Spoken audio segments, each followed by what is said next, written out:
আসসালামু আলাইকুম। সবাইকে স্বাগতম জানাচ্ছি আমার আজকের ভিডিওতে। আশা রাখছি আমার ভিডিওসগুলো যারা দেখছেন সবাই আলহামদুলিল্লাহ ভালো আছেন। আমরাও আলহামদুলিল্লাহ ভালো আছি। আমার আজকের ভিডিওটিতেও আমি একটি ট্রাভেল ব্লগ শেয়ার করছি। অ্যাকচুয়ালি আমরা ইতালি থেকে বাংলাদেশে যাচ্ছি ইনশাআল্লাহ। সো আমরা ইতালি থেকে তুর্কিতে আসার জন্য যেই ফ্লাইটটি নিয়েছিলাম বা কিভাবে কি করেছিলাম সেটাই আজকে আপনাদের সাথে শেয়ার করছি।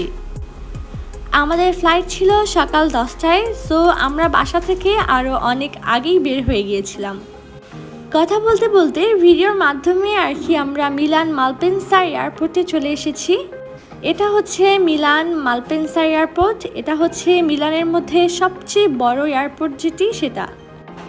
আমরা আজকে তুর্কিতে যে ফ্লাই করব সেটার জন্য আমরা এখান থেকেই উঠব।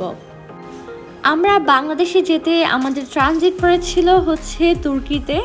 সো আমাদের এখন গন্তব্যস্থান ফার্স্টে ইতালি টু তুর্কি। এখন যে ভিডিওসগুলো দেখাচ্ছি এটা ইতালি মালপেন্সা এয়ারপোর্টের মধ্যে যে শপিং মলগুলো রয়েছে সেগুলো এখান থেকে দেখা যায় অনেকেই অনেক কিছু কিনে থাকে। যাই হোক, আমরা সকল কাজকর্ম শেষ করে অনেক রুলস রেগুলেশন এগুলো সব মেনটেন করে লাগেজগুলো সব বুকিং দিয়ে দেন ইমিগ্রেশন পার করছিলাম। আর আমার আজকের সঙ্গী আমার আম্মু, আমার নানু, আমার চাচি আর আমার একটা কাজিন। আমার নানু আর আম্মু একটু অসুস্থ, তাই তাদের জন্য আমরা হুইল চেয়ারের ব্যবস্থা করেছিলাম সো দ্যাট আমার আম্মুকে আর নানুকে নিয়ে কোনো টেনশন করতে হয়নি। আল্লাহর রহমতে আমরা খুব সেফলি হুইল চেয়ারের সার্ভিসগুলো পেয়েছিলাম।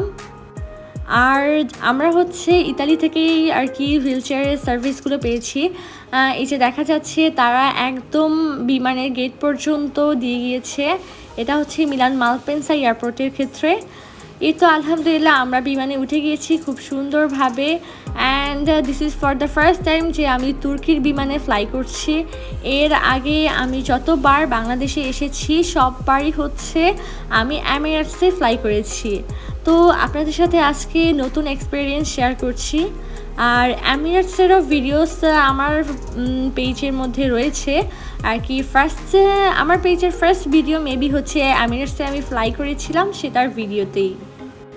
তুর্কি এয়ারলাইন্সের সাথে যদি আমি এমিরেটসের কম্পেয়ার করি তাহলে আমি অবশ্যই বলবো এমিরেটস সবচেয়ে বেশি ভালো, কারণ সেটার সব কিছু একটু ডিফারেন্ট আর এক্সপেন্সিভ টাইপের বলা যেতে পারে। যেমন এমিরেটসের যে উইন্ডোজগুলো বা সিট বসার বা স্পেসগুলো সিটের এগুলো একটু অনেক বেশি ভালো বলবো তুর্কি এয়ারলাইন্সের থেকে। আর খাবার কোয়ালিটি সম্পর্কে যদি বলতে হয় তাহলে আমি বলবো তুর্কি এয়ারলাইন্স আমাদের যেই খাবারগুলো সার্ভ করেছিল সেটা খারাপ বলবো না, খাবার খুব ভালো ছিল। কিন্তু এমিরেটসের ক্ষেত্রে এমিরেটসের খাবারের কোয়ালিটি আরও ভালো থাকে আর ওরা আরও অনেক ভ্যারাইটিস রকমের খাবার দিয়ে থাকে। আর আরেকটা জিনিস যেটা খেয়াল করলাম, তুর্কিতে আমাদের কোনো স্ন্যাক্স প্রেফার করা হয়নি, যেটা এমিরেটসে আমি প্রায় 6বার ফ্লাই করেছি। সেটা খেয়াল করেছি যে এমিরেটসে প্রত্যেকবারই আমাকে স্ন্যাক্স প্রেফার করা হয়েছে। খাবার তো দেওয়াই হয়েছে, তার সাথে আবার স্ন্যাক্সও প্রেফার করা হয়েছিল। এই তো আমাদের খাওয়া দাওয়া শেষ হয়ে গিয়েছে। এখন আমি মুভি দেখছিলাম। আর আমার ফ্লাই করার সময় একটু মুভি দেখতে ভালো লাগে। আমি কিন্তু বাচ্চাদের মুভিগুলোই দেখছিলাম, কারণ আমার ওইগুলো খুব বেশি ভালো লাগে। তুর্কি এয়ারলাইন্সে আসার এক্সপিরিয়েন্স কেমন ছিল আমি আজকের ভিডিওটিতে সেটাই শেয়ার করলাম। আশা করব আপনাদের কাছে ভালো লাগবে। আল্লাহ হাফেজ।